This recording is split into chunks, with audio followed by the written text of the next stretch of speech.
everybody. Welcome to Talk Supernatural. It's Friday night once again, so you know what that means. You're getting your supernatural fix on.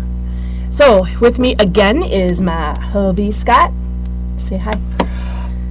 You really call that an intro? I mean, is that what you call an intro to this wonderful thing we're doing? All right, you go do the thing. All right. Hey, guys. Welcome to Friday Night Fun. We are upstairs in our spare bedroom studio and speaking inside of a box, but we're going to have a lot of fun here today. I'm with Twisted Sister Heidi, and I'm Scott, and we want to give a big whoop whoop to Karen. We know you're listening. All right. We got a lot of listeners. We got a lot of emails coming in today, so I don't think we're going to be able to get to everything, but we will try. You can always go to Sprecher.com and go on live chat, and we can read your questions right away as well. So tonight we are going to be talking about spiritual oppression, but first we want to tell you a little bit about us because a lot of people want to know why we're doing this, who we are. We head up SWAT, Supernatural Investigations. SWAT, yeah. Scott thinks it's pretty cool. So anyways, what we do is we're a national online network. We assist people with spiritual afflictions. And what that is things like hauntings, night terrors, demonic oppression, mental illness, stuff like that. A lot of people think that we're ghost hunters. We are not. We don't do paranormal investigating. We do not seek out ghosts. We try to get rid of them. We're kind of there's a lot of people going out there to identify what's going on, but there's not as many out there trying to do something about it. And people who call in and do this, they've got problems. They want help, and that's what we're here for, is to help people. Yeah, and tonight we want to hear from you guys. You can chime in right now, Sprecher.com's live chat, or you can email at happyheidik@gmail.com. We're going to get to emails later. But first of all, we want to talk about what spiritual oppression is. Now, influence and power dark principalities have over people. That is what you're going to find online.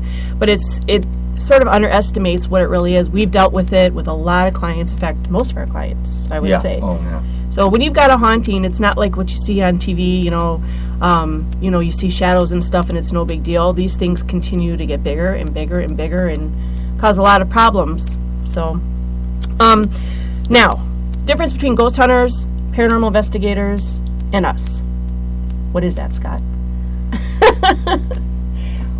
We get rid of it. We get rid of it. We deal with the living, not the dead. We deal with the living. I mean, this started out so long ago for us, where we had our own issues, and we called in some paranormal investigators, if you will, and they came in, and they set up all their stuff, and they went through, and they basically confirmed what we already knew. Great. Okay, now what? Well, nothing, they're just like... You've got ghosts. You've got ghosts. Like, we already knew that. Help us. Help us. Well, we don't do that. I'm like, what do you mean you don't do that? It's like going to the doctor, realizing you're sick, and you get all done, and he says, yep, you're sick. They told us, they said, well, you can call in a priest, but it could get worse. I'm like, what? I was under the impression that they were going to help us get rid of this stuff, and that's when we decided we wanted to start our own team or group and try to help people. A paranormal gang. Paranormal gang. We wore black, we were really cool. Yeah, we were cool. We still are. No, we are. We're cool. We're just older cool, but we're still cool. Yeah. Really cool. And we're wearing black. Well, you are. I am. That's because I'm still cool. My hands are still black from working on the car, but no, I'm good. Yeah, you're good.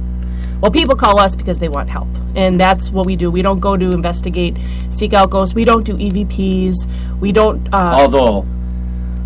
we have got some kick-butt EVPs. Yeah, well, we used to do EVPs. We got some good ones. You want to tell them about the couple of ones that we got before? Well, it's always interesting to me. We've all watched these shows on TV, the ghost hunters and all that, and they set up their EVPs, and you've got 10 people standing around, and those, can you hear it? Can you see it? You hear it? And everybody listens. They hear a little blurp, and it's like, yeah, I think he said help us. And everybody's like, yeah. And then next one, everybody's like, yeah, he did say help us. Yeah, he did. It's like Charlie Brown. Yeah, exactly. The EVPs, we've got some EVPs, and maybe one of these days we'll dig them out and try to air them. But these EVPs are like me talking to you right now. That clear, the kind that put your hair on top of your head, and you just go, whoa, what was that? I feel like there's a live person in front of me, and it was like, no way there was. We have like one from a mental state hospital in Manteno. Is that where you were? No, that's where I met you. Oh. Yeah.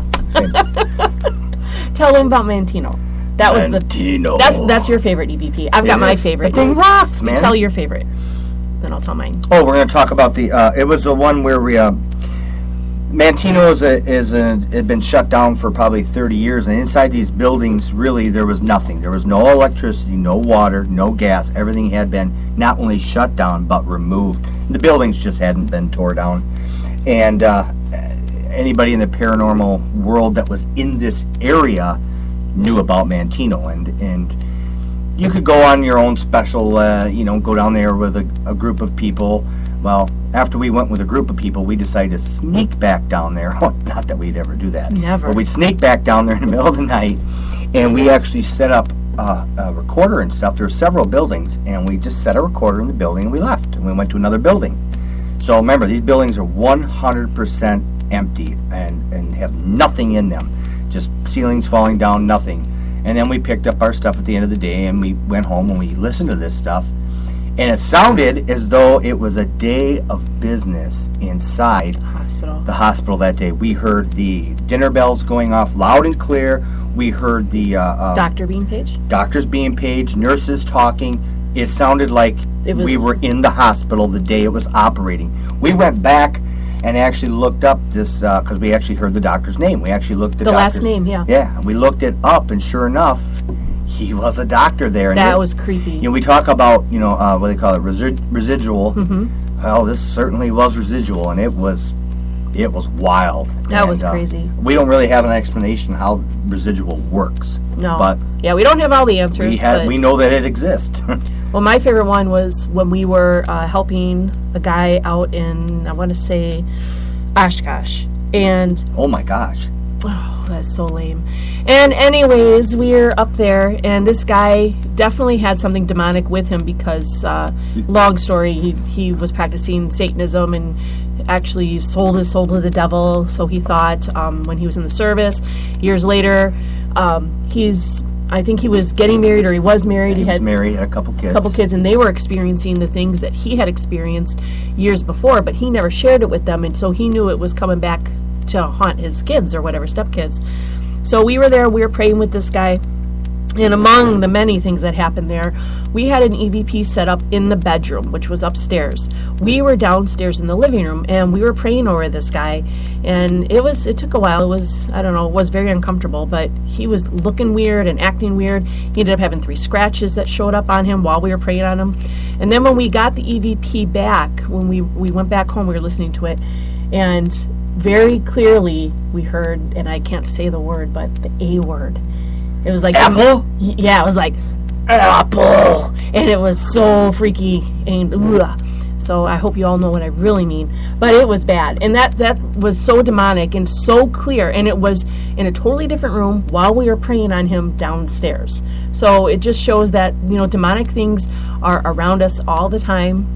Sometimes it affects people, sometimes it doesn't. I seen one at the 7-Eleven, I know. Did you? Really? Yeah. I want to make sure that we don't confuse spiritual oppression with demonic possession, because they are two different things. Spiritual oppression will be how you react and how you're affected by the negative influences around you.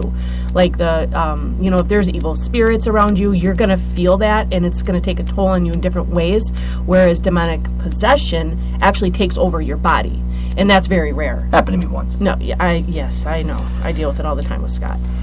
But with spiritual oppression, you get a lot of physical ailments, problems sleeping, insomnia, nightmares. NyQuil. NyQuil doesn't help. It knocks you out, but your mind is still going to be active. Oh. Yeah. Physical things will happen, but people take pills, and they do this, they do that, they drink. I used to be haunted by a lot of stuff, and I used to drink alcohol to just... It dulls it. It dulls it, yeah. You still experience it, but it dulls your reaction or how you react to it. So a lot of stuff doesn't help. You're going to have nightmares, night terrors, strong anxiety. Sometimes people inflict self-harm. We're talking about addictions to pills and alcohol and physical illnesses. A lot of times I've found that people who have fibromyalgia have a connection to the occult, someone in their family, whether it's grandparents, parents. So, like with me, I was diagnosed with fibromyalgia, and I didn't even really have it. It was just a spiritual oppression around me. Once I got rid of that spiritual oppression, lo and behold, fibromyalgia's gone. Bing! So I didn't need pills.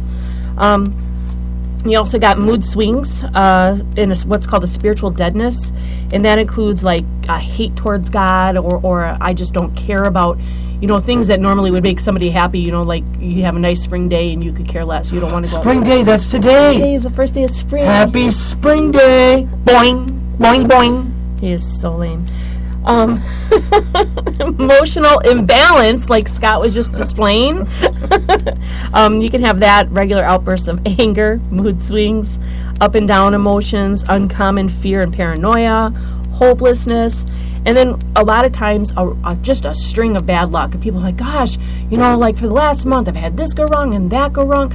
Like we talked last week about that one CPS worker. Remember when she had all those things after she was trying to help Latoya Ammons? Mm-hmm. And then she left, and she was having all these things happen to her. She was under spiritual oppression. Sometimes you're aware that there seems to be a correlation to what you're doing, and you get to the point where you say, you know what, I was fine until I started doing this, so I'm going to stop doing this. And that's what this lady did. She's like, I'm not going to deal with this case anymore. Everything was fine until I started this. And the demonic world, if you will, they're aware of this. They know what's going to get to you. I think people underestimate the demonic world, and we don't. They've been dealing with mankind since the beginning of time when man was created. They know full well how to deal with us, and we can't get it in our minds that somehow we can handle them, we're smarter than them, and who cares? It's like you don't understand. These entities do have a great deal of power and knowledge, and they know how to get to you, and they even get to us still yet today. We always have our issues too, and probably more so than some of you, because we're on the battleground of this thing. And so you take down the leader, and hey, you get to the little people too, and everybody else, and that's kind of what happens with us. We get attacked often. Yeah, because what we do, and part of the problem too is that, and I don't want to call anybody ignorant, but if you don't have knowledge in this, you're just going to sort of like grasp at straws or any new age book you got, and you're going to come up with these theories. It's this, it's that, but a lot of times it is demonic, and you can tell by all the telltale signs, which we talked about last week. Always, you can go to our website, which is EPH612SWAT.com, and on there's a couple tabs, signs and doorways, and it'll talk about ways that this stuff's brought in, the demonic. I'm not talking about haunted houses. I'm talking about demonic stuff and how spiritual oppression starts. You don't want to confuse it with like thinking every bad thing is spiritual oppression either. No, sometimes we just have bad luck too. It does happen, or a bad day. Just circumstances. Things do happen. Not everything can be.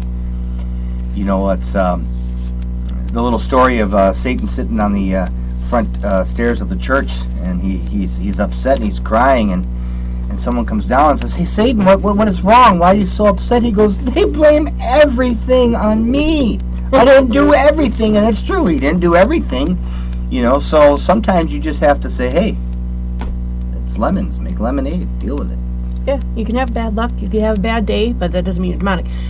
Spiritual oppression will always coincide with haunting type things.